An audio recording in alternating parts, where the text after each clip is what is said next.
What's up, clubsters? My name's Adonis, and for 2 years I went to the fucking club every night with FSU students.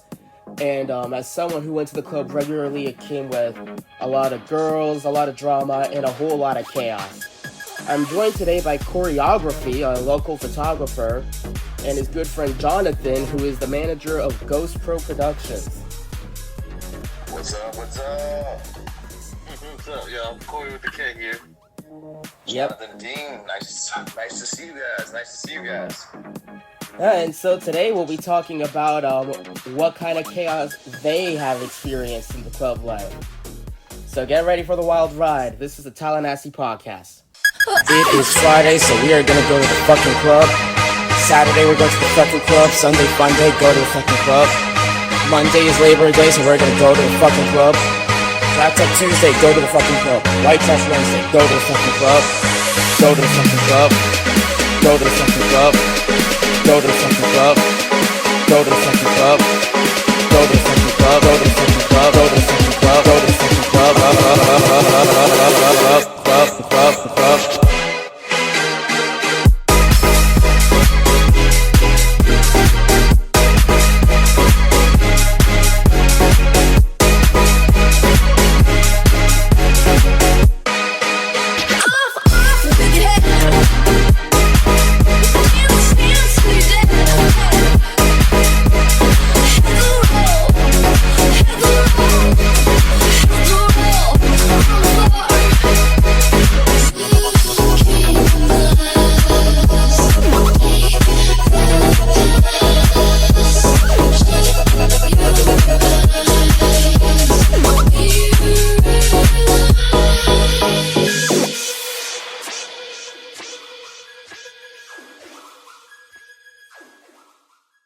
I'll lead it off, man.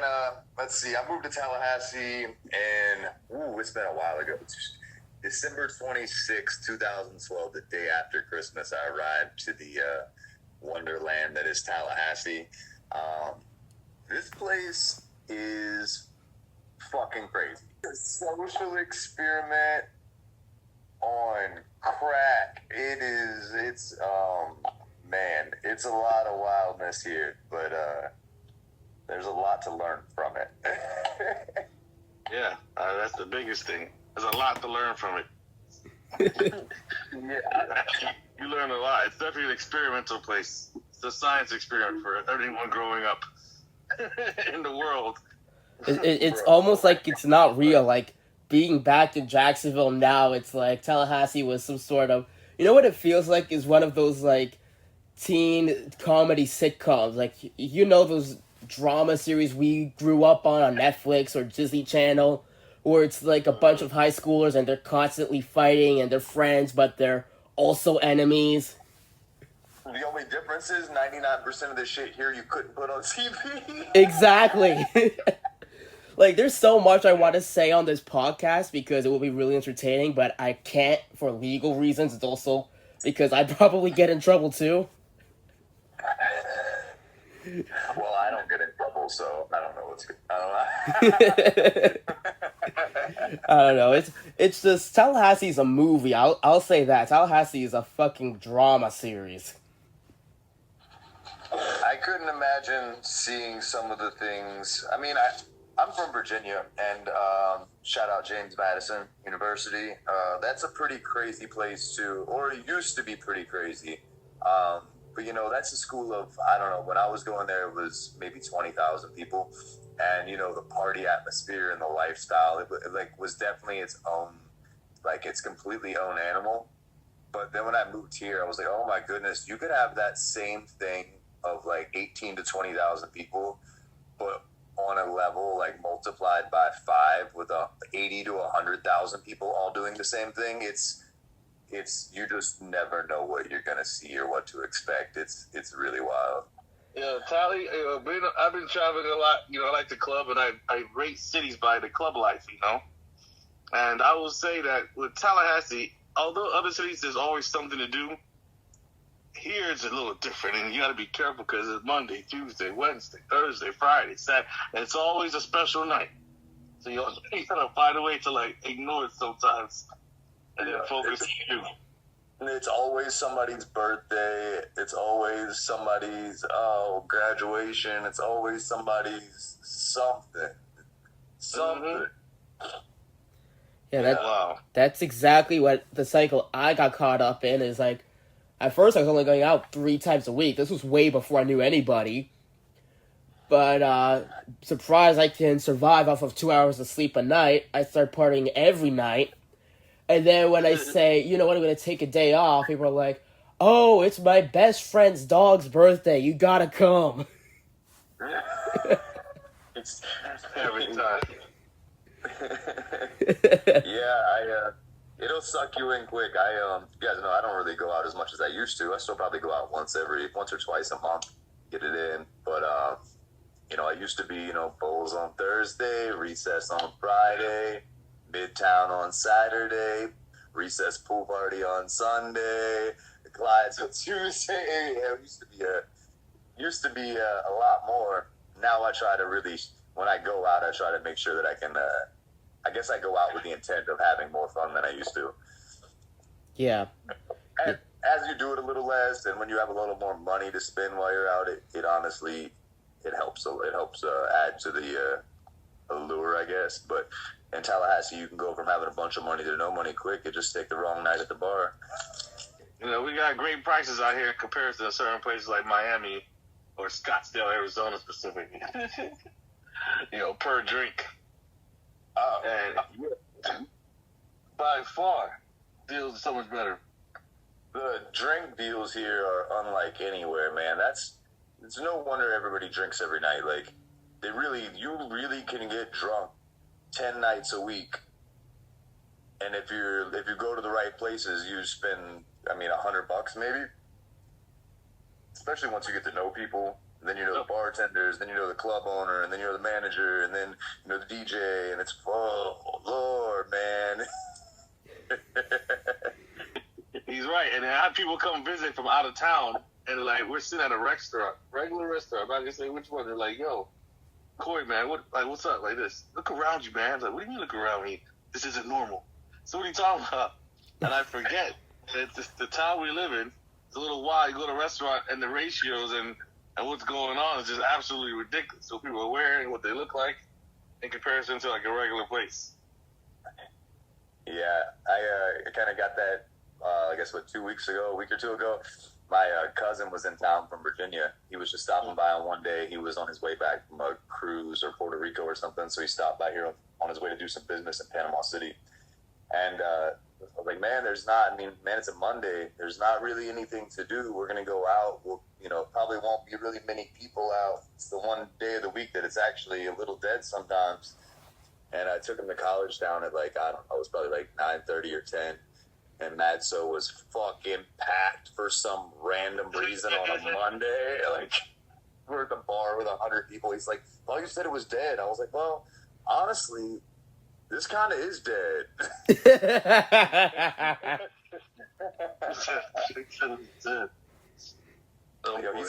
He still lives up in Virginia. I guess it's funny to think when you come here how much different or how much harder everyone goes, but also man, his jaw was on the floor. He was I could tell, man. He didn't say anything, but I could tell he realized quickly that the caliber of females we deal with around here is highly elevated.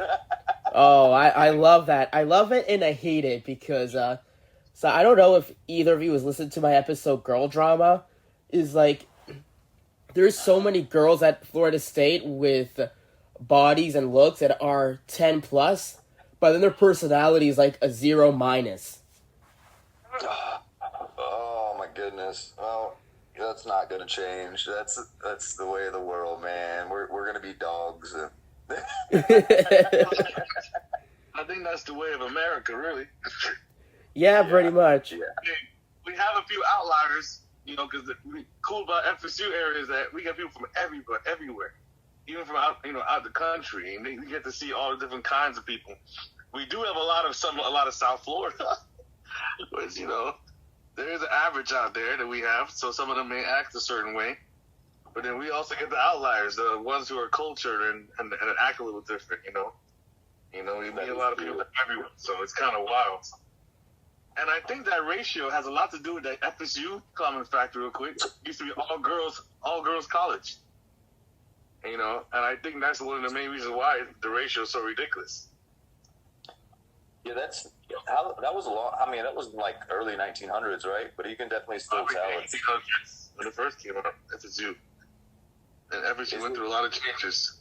It's still predominantly female, though, right? Like the majority female. Oh, absolutely. Yeah, I think that's the reason why. I think that's one of the reasons why. And they had like all girls dorms, and all girls school, and they finally integrated it. Man, they're just here hoping Adonis comes back.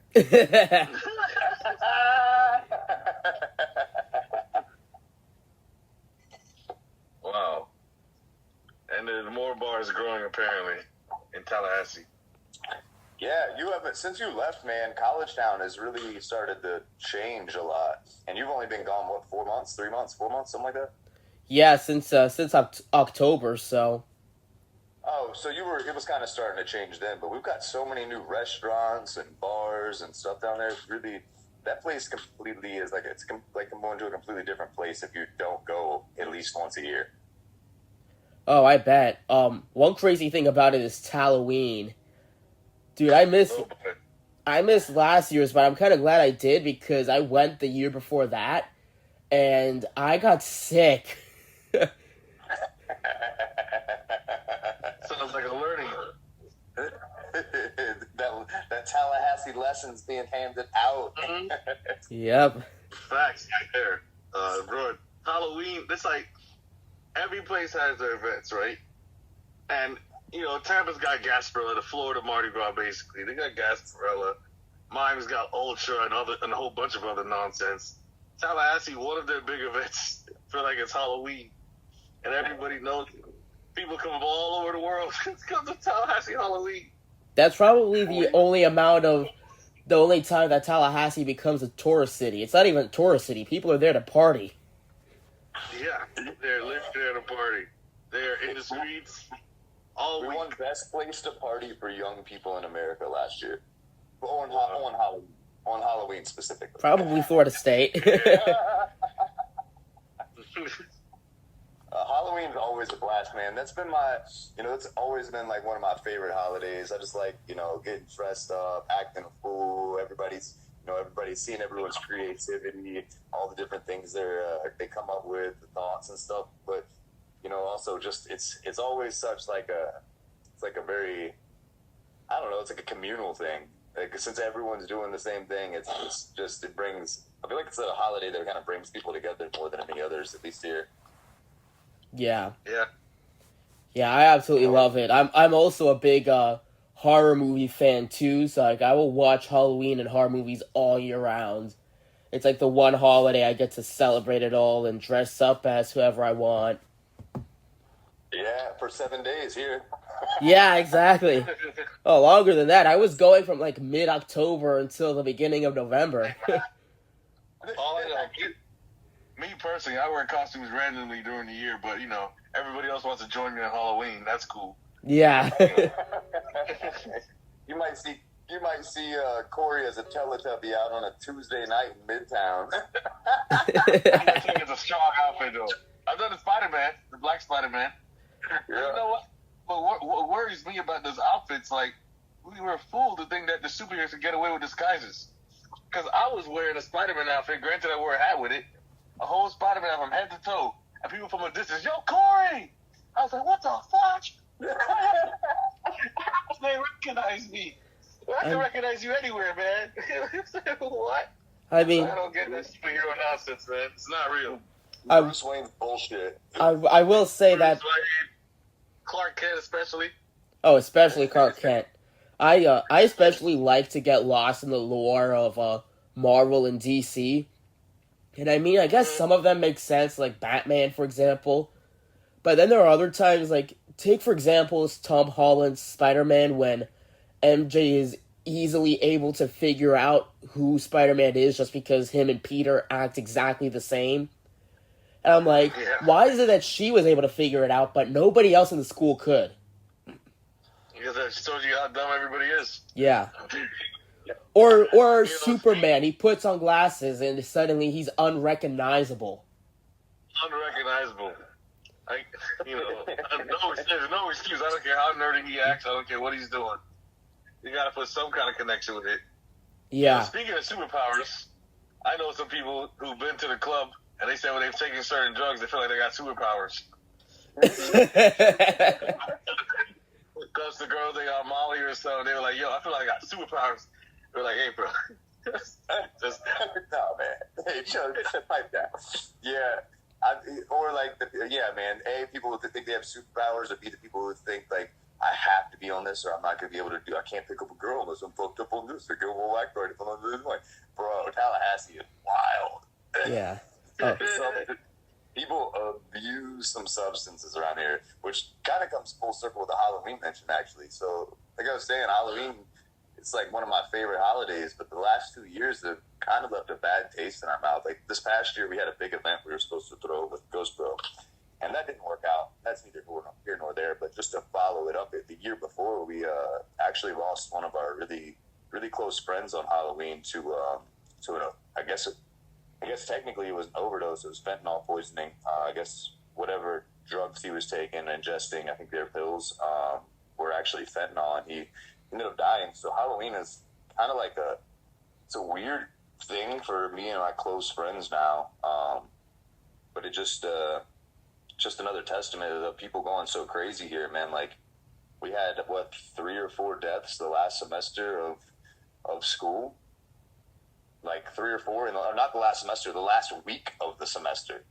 Like some people about to graduate, some people just starting their journey here. Like it's it's all fun. It's all, do what you want, explore, have a good time. It just worries me that a lot of people aren't mentally prepared, or even the people that they're partying with or doing things with aren't necessarily preparing them for what they're about to experience in the proper way. It's almost too nonchalant here. Like people take drugs and it's like it's not even it's not like a thought out process at all. I remember when we were young and doing stupid stuff, like before I would try something for my first time, or before I like decided to have a night of experimenting with this or that, like I would like get on the internet.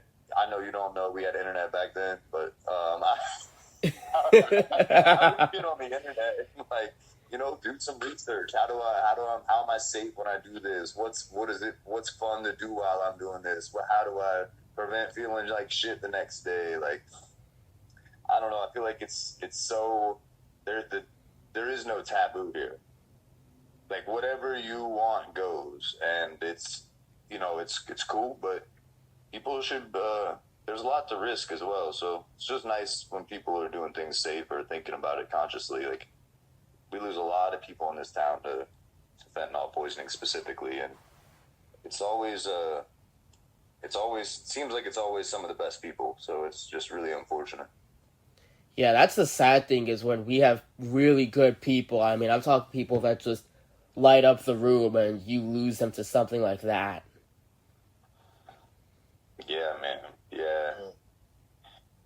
Well, that's, as us being like, whether, I don't know, call us wise, old, whatever, these are just the things that we have to instill in people as we meet them and as we see them. Like, we can't really hesitate to be outspoken on our views or our morals or how we feel about things. We always have to, even if we still party, even if we still go hard, even if we still act crazy at the club, taking shots, getting wasted, whatever, it's important to still make sure that you're kind of like leading a good example for these people who aren't as smart as we are, or haven't seen what we've seen or experienced what we've seen. So it's, just to, I don't know.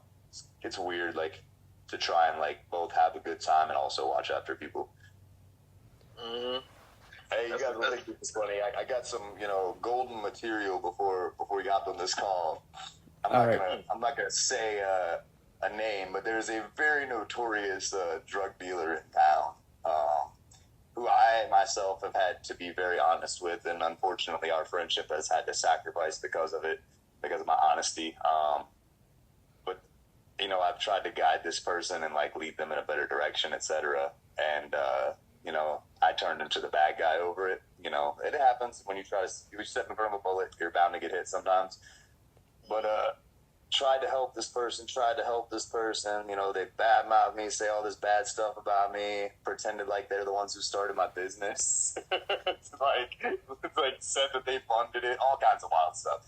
Anyway, so this person who funded my business, today I received a screenshot of a GoFundMe that says, "Pay off blank's plug." So, a bigwig drug dealer in Tallahassee has a GoFundMe to pay off the plug. Damn. This is Tallahassee.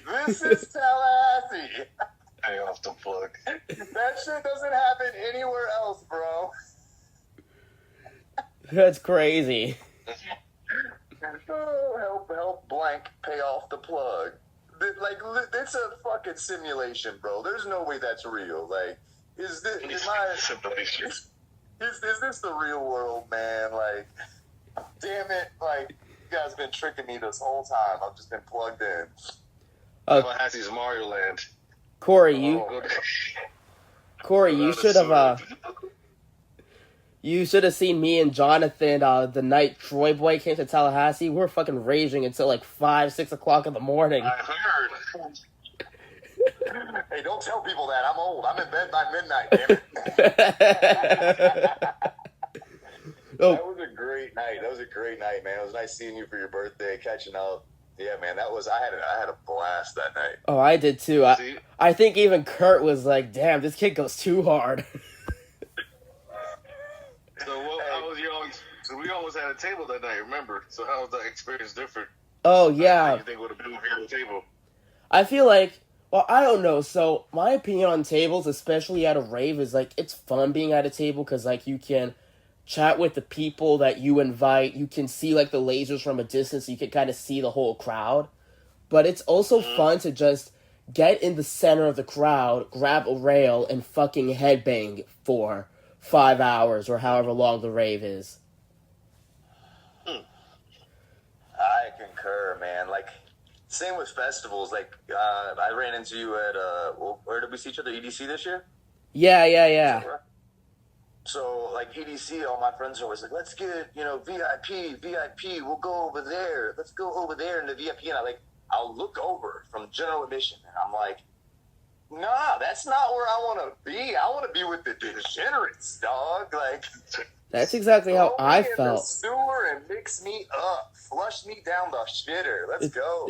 But while we're on that subject, specifically about VIP, it was my first time at EDC last year, so I wanted to get like everything I could, including the free carnival rides. So I got in line, and they had 2 separate lines, VIP and general admission.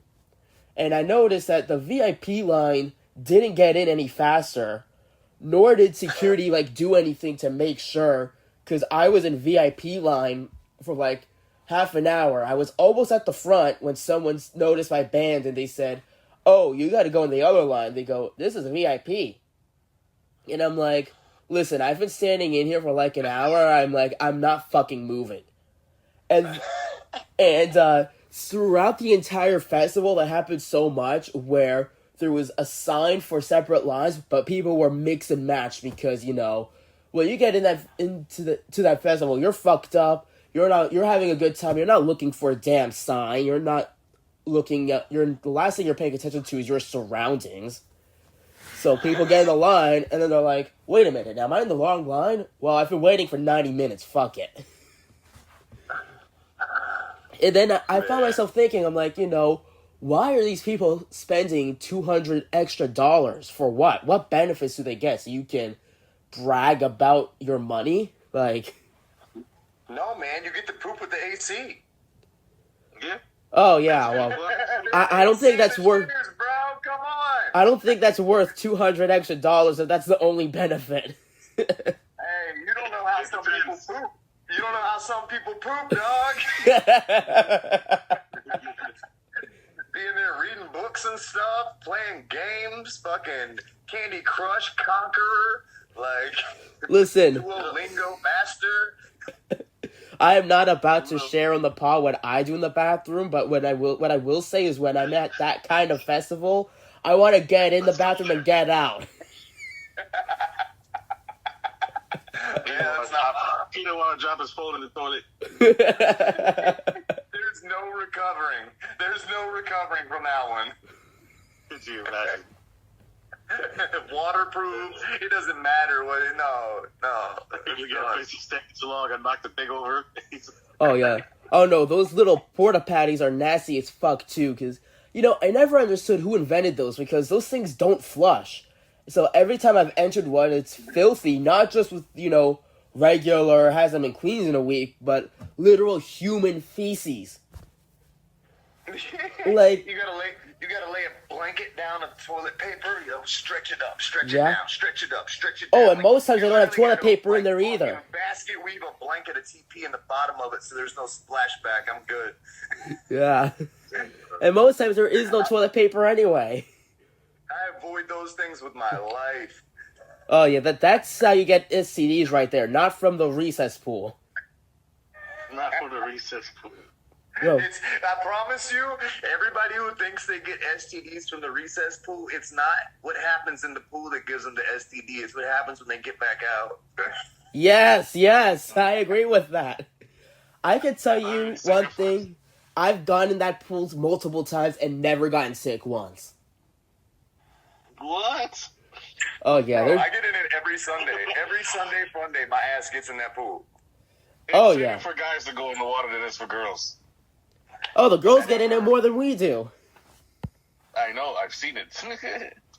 Doesn't mean they should be going in there. Yeah, they have extra moving parts. Yeah. The hose attach is different. They need to put some extra chlorine. I don't know what they got to do, man. They got to do something. I mean, I will So- say I prefer to swim in an all-adult pool where there's no little kids peeing in it. At the same time, though, the adults are probably doing the same thing, too, since they're fucking drunk. Like more of them. Yeah. I mean, it's a pool. It's gonna be dirty.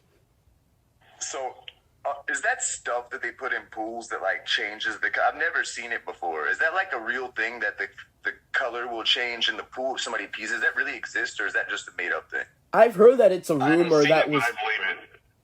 You've seen it, you said? I haven't seen it, but I believe it. I've heard that it's made up. I heard that parents used to make that up so that their kids wouldn't pee in the pool. Kind of like how we tell our kids that Santa Claus exists just to get them to behave. So, yeah, well, you just ruined my fucking day. Oh my God, no. I don't know if that's why they tell them. I don't know if that's why they tell them that Santa Claus exists. I mean, luckily when I was a kid, some kid in church told me the truth. Some older kid told me the truth. But he said it was based off a real story who the real Santa Claus was. Said he died a long time ago, bro. I was like, oh, well, that makes sense. So luckily I was informed as a child. So, Yeah. here's what we do. We need to find out if this stuff really does exist. Because if we weren't tricked and it really exists, we gotta sneak in a couple gallons, right, to recess pool party on Sunday. And we just pour it in the pool, right? And then we just wait for the fucking action. We just wait for the colors to stop popping up, bro. It would be an epic display. Oh, that's gonna be Barstool's top video of the year. Dude, we gotta we gotta find if it's real and sneak some gallons in there. I'm telling you, this is golden material here. People screaming. I'll make sure to bring a camera. I record it anonymously. Yeah, right? That's how I'm gonna push you in the pool. recess is gonna go out of business. Tallanasty. The exact name of this podcast. It's caught! It's caught! It's caught! Touchdown FSU! Calvin Benjamin! Knowles retake the lead with 13 seconds remaining. Knowles retake the lead with 13 seconds remaining. Marshall looks right to the hook and lateral. There's the lateral to the right side. Now they go back a little bit later. Pass back to the left side. They got the number runners at Trey Mason. Mason running to the 30. Mason to the 35. He's tackled. Game over. Knowles are the champions of college football.